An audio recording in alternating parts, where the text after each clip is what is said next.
All right. Hey guys, how's it going? It's me, Josh Halter, owner and founder of the BioDude. I'm actually taking a quick break out of my crazy busy day here in mid-October. And I wanted to go over with you guys my red-eye tree frogs. So I've had a lot of people ask me about how my group has been doing, how the tanks are doing, and I just want to give you guys a little bit of an update video. So this is an 1818 by 36 Exoterra. This initial group of red-eye tree frogs I have had since 2004. I have had others added into that group since then. The group originally came from strictly reptiles, like most other reptiles, a lot of other well-caught stuff would come from. They get dewormed every single year, and I kind of want to go over the setup with you and kind of show their life stages and all that good stuff. So, up top here, this tank is illuminated with a 16-inch Grow and Glow LED with my LED props. Now, something that's really interesting that I love about this enclosure, it is a 100% aquatic base. There is absolutely no substrate in this enclosure, and I have every life stage to show you. So I'm going to open it up real quick.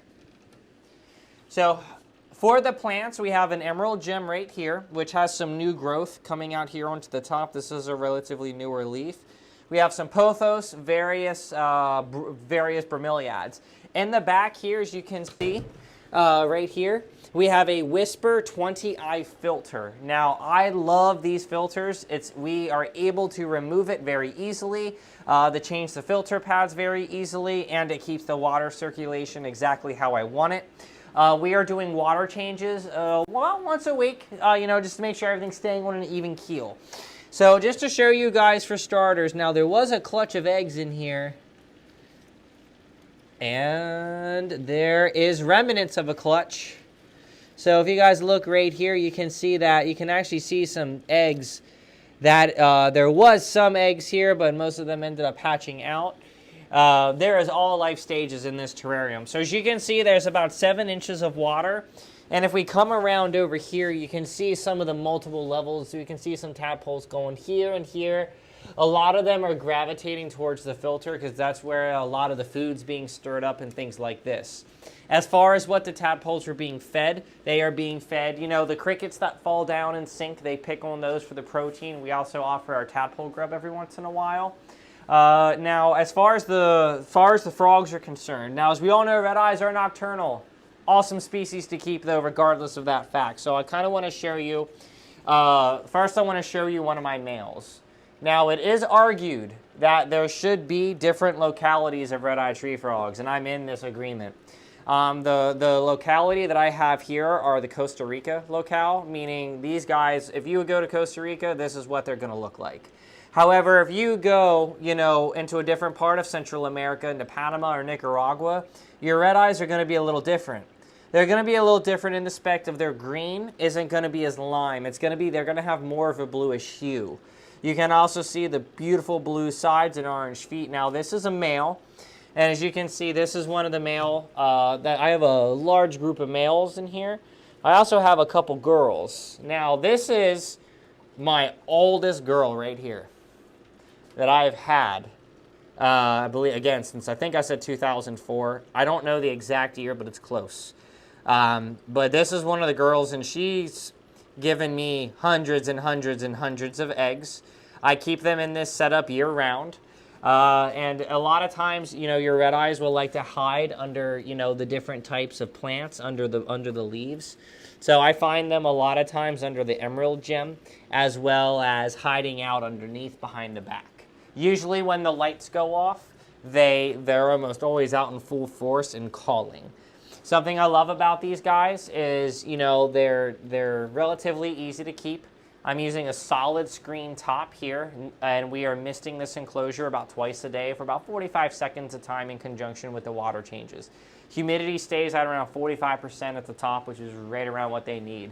And you can even see her up here. So if you come over to this side, you can see swelling on either side here. So this is actually where we got some eggs.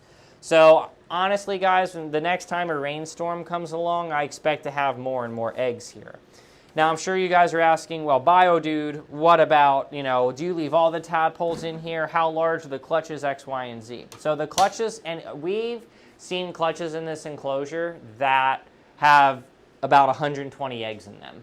We've had clusters that have 30 eggs in them and smaller. We leave about 10% of the tadpoles in here. The other 10% of the tadpoles we raise out here. So I'm actually going to show you guys the animal room, well, kind of the animal room, project room. You guys see my motivational posters. This is my big one, rent and do. Success is never owned, only rented. And the staff walks through this hallway every day going to start their shift. So it's a constant reminder of we must be excellent.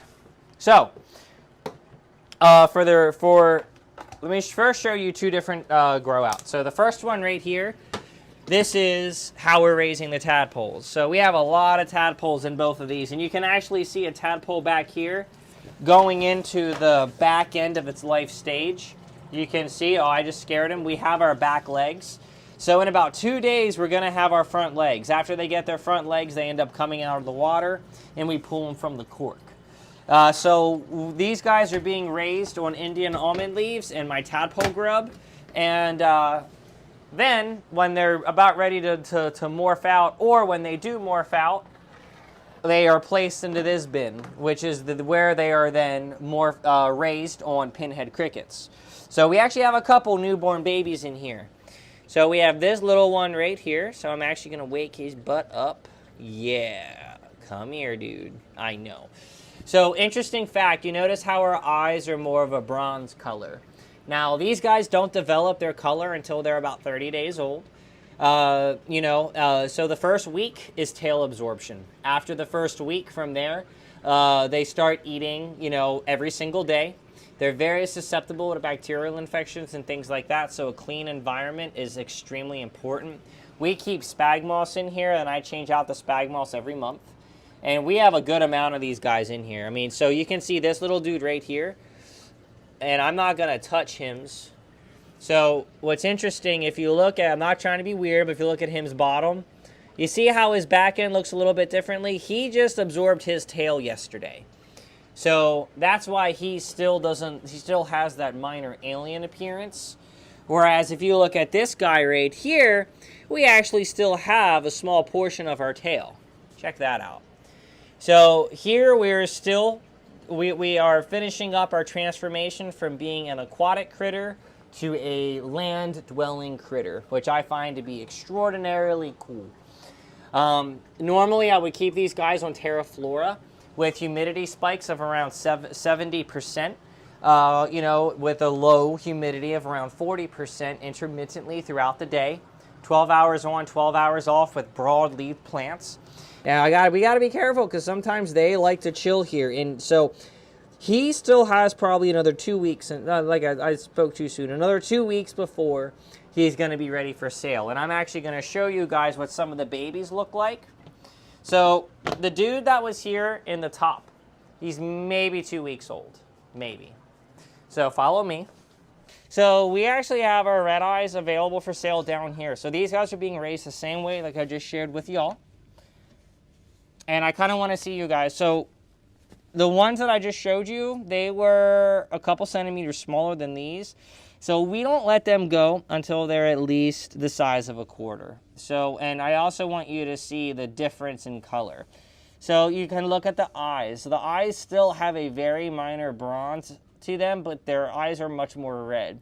You can see on the sides here that the blue on the sides is now developed. And you can also see the orange on the feet starting to develop as well. Now these guys, with the stage that they're in, they are established enough to be able to go to their new homes.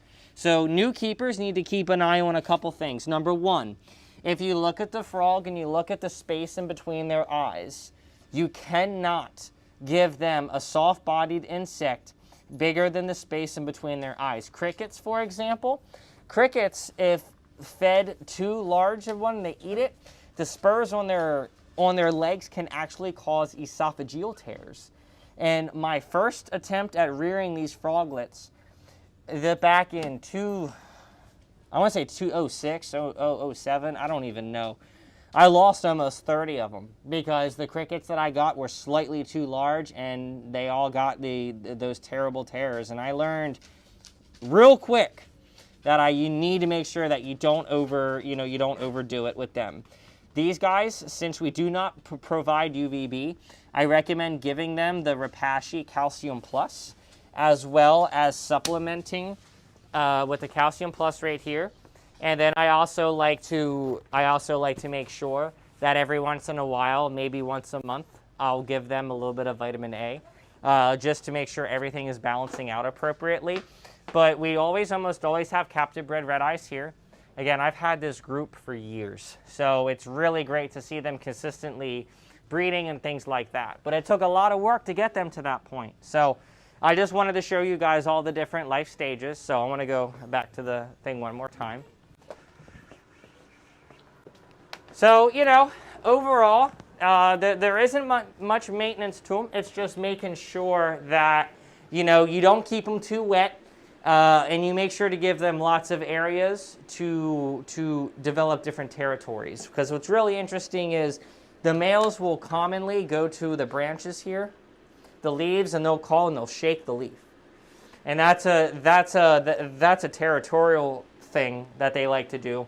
Red eyes are notoriously easy to breed, guys. You know, they're very easy. It's just you just need to make sure that you give the girls enough stimulation. As far as a rain chamber is concerned, I've never bred this species out of a rain chamber, ever. I always just put water at the bottom, make sure the water stays clean, give them lots of egg-laying sites with clean, healthy animals that don't have issues with breeding. And again, guys, this was just a quick snippet video to show you guys my 100% aquatic-based red-eye tree frog terrarium. Again, I would normally use Terra Flora if I'm not going for, you know, this type of mix or you know, this type of base. I've also seen a lot of people, including myself, use a super grow drainage layer with some flora on top, with the water being right here. That also works.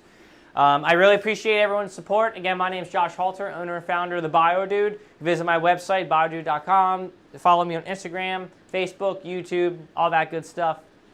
Dude abides.